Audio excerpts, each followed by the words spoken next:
Bonjour à tous et bienvenue dans un nouvel épisode. Cette semaine, on s'attaque au cultissime Top Gun qui a plus d'une anecdote croustillante à raconter. Attachez vos ceintures, décollage imminent.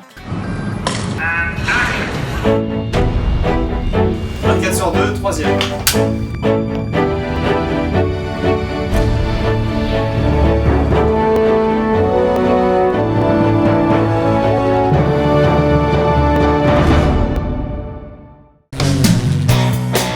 En juin 1983, un article écrit par Eodione paraît dans la presse. Il y relate les exploits de jeunes pilotes de haut niveau au centre d'entraînement de la Naval Air Station Miramar à San Diego.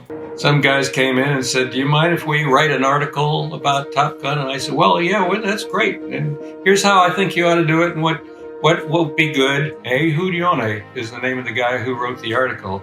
When he showed up, I said, "Okay, here's what I want you to do. I want you to go pick a crew out at Top Gun and follow them through of what they do and how they do it and why it's important." And those were what were put into the article, Top Gun, in California Magazine. And if you look at the end of the movie, it said, "Inspired by an article in California Magazine."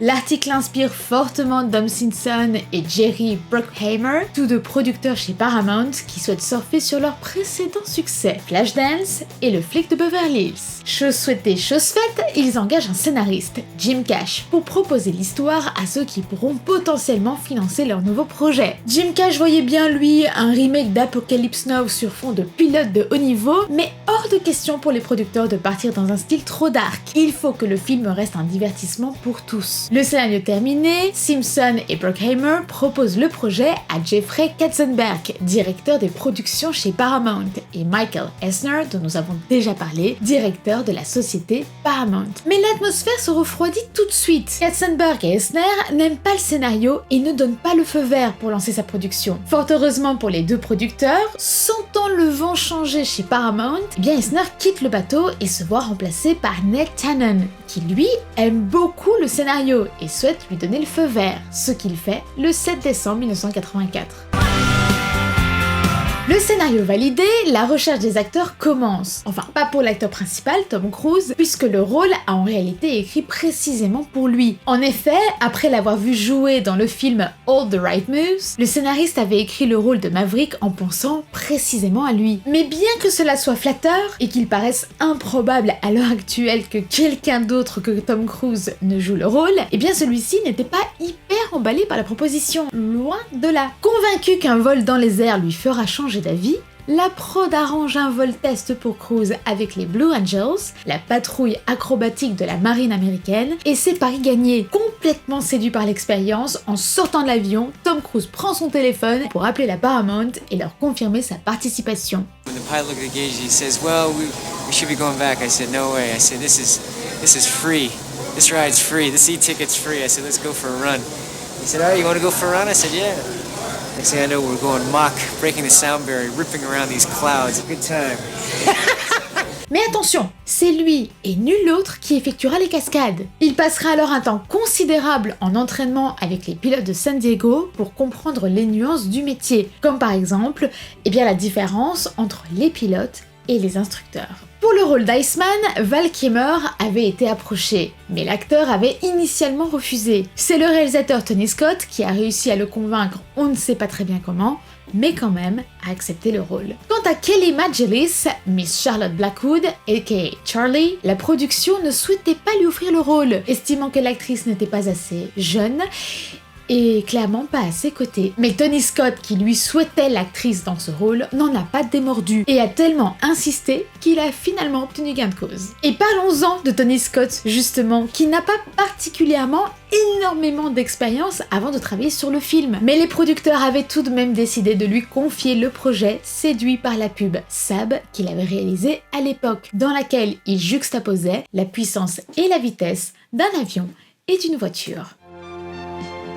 Le casting de Top Gun a clairement fait parler de lui. Ce fut la période durant laquelle le nom du film a été à la bouche de tous les hommes d'Hollywood. C'est bien simple, tout Hollywood était au courant du casting.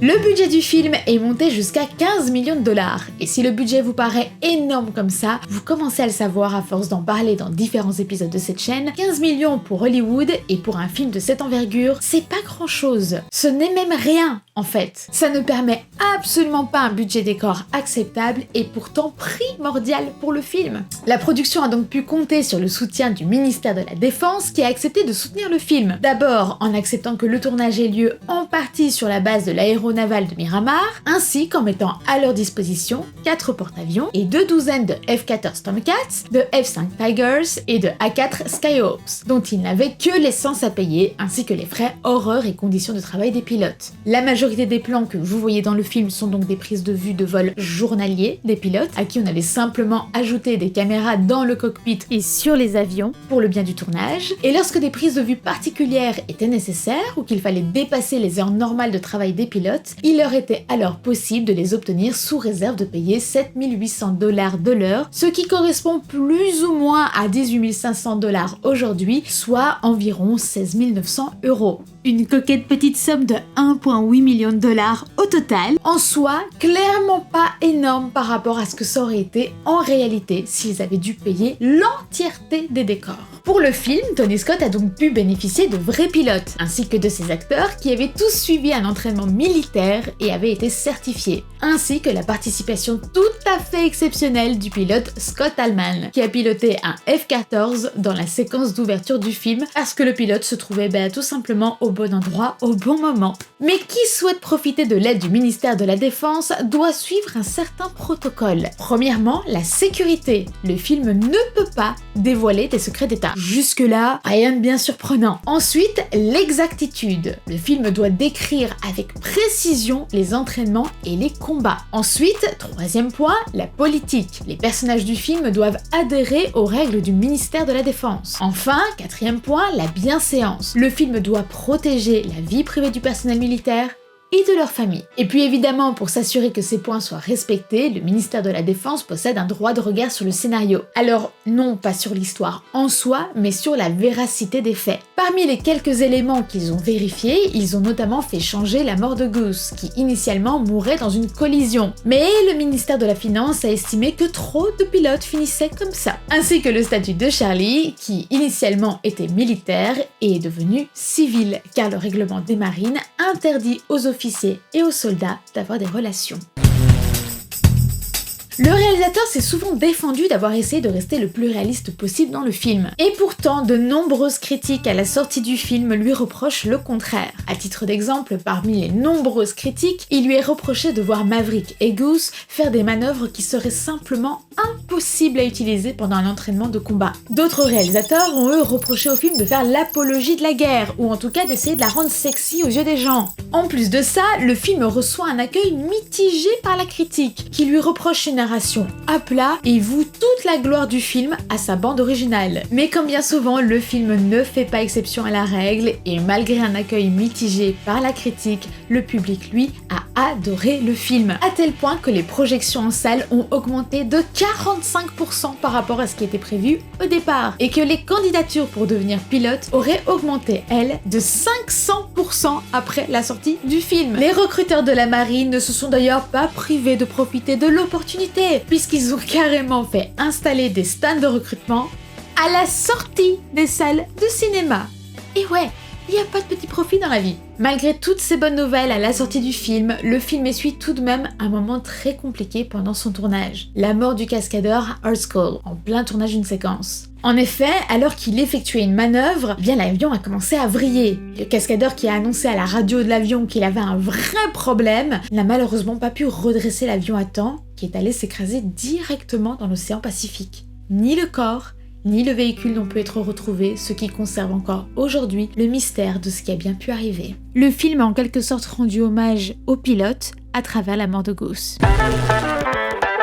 Au départ, le film ne prévoyait aucun qu'une scène d'amour. Et pourtant, après le tournage, l'équipe s'est dit que finalement, ce serait pas si mal d'en rajouter une, histoire de donner une autre dimension au film. Tom Cruise et Kelly McGillis sont donc alors rappelés 5 mois après la fin du tournage et alors qu'ils étaient occupés sur d'autres projets. C'est la raison pour laquelle, lorsque vous regardez la scène, vous remarquerez que l'actrice porte une casquette, puisqu'elle est en fait en train de cacher sa coupe de cheveux qui n'est plus du tout la même que lorsqu'elle tournait le film. Et si vous analysez vraiment bien, vous constaterez que même la coupe de Tom Cruise est un poil différente. Le petit et délicat de Iceman est une totale impro de la part de l'acteur. Rick Rosovich, qui joue Slider, a été surnommé Rock, c'est-à-dire la pierre, pendant l'entièreté du tournage, pour la simple et bonne raison qu'il a failli faire couler un avion dans une piscine lors de l'entraînement. Visiblement, il a fait l'effet d'une pierre. Information insolite mais que j'apprécie tout particulièrement, le film a participé à la démocratisation de la cassette VHS. Vous savez, cet objet ancestral au DVD, lui-même objet ancestral de Netflix. En effet, avant le film, les VHS étaient principalement vendus dans les vidéothèques à des prix pouvant atteindre parfois les 100 $.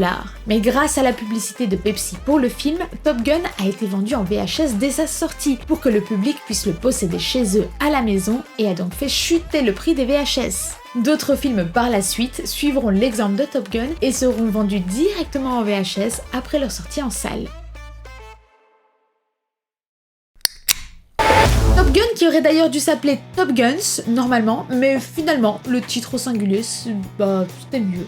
Et enfin, dernière anecdote et pas des moindres, le réalisateur Tony Scott a failli être viré de son propre film au moins 3 fois. D'abord parce qu'il avait souhaité filmer le début du film au ralenti, une initiative que la production n'avait pas du tout appréciée et lui avait interdit de reproduire. Mais le réalisateur est un petit peu buté, et souhaitant conserver son idée, a donc tenté de duper ses supérieurs. Il filmait donc chaque scène 2 fois, une fois normalement, comme le voulait la production, et une seconde fois, au ralenti comme lui le souhaitait. Sauf qu'un jour, c'est la mauvaise bobine qui est envoyée chez Paramount, et les producteurs se rendent donc compte que le réalisateur les balade depuis le départ et continue à filmer au ralenti. Le réalisateur est à ça de se faire virer, sauf qu'il est bloqué sur un porte-avions à cause de mauvais temps et n'a d'autre choix que de continuer à tourner. Et j'imagine que les producteurs ont finalement abandonné. La seconde fois, le studio a reproché au réalisateur de rendre l'actrice qui incarne Charlie beaucoup trop séduisante et a donc menacé de le virer à nouveau s'il ne réduisait pas la quantité de make-up sur elle et l'accoutrement un peu trop aguicheur à leur peau. Et enfin, le réalisateur qui souhaitait qu'on voit le ciel en tournant dans le cockpit avait demandé aux acteurs de baisser leur casque, si bien qu'on ne voyait plus trop leur tête finalement et qu'on n'arrivait plus à les reconnaître. Une erreur qui a bien failli à nouveau lui coûter sa place. Et c'est sur cette dernière anecdote que cette vidéo se termine. Pour le prochain secret de tournage, j'ai décidé de refaire un petit peu d'animation, ça fait longtemps. Je vous invite donc à choisir entre Toy Story, le numéro 1, ou Le Roi Lion, le numéro 1 également, et à m'indiquer votre choix en commentaire de la vidéo. Quant à moi, je vous dis à très vite pour une prochaine vidéo. Allez, coupez!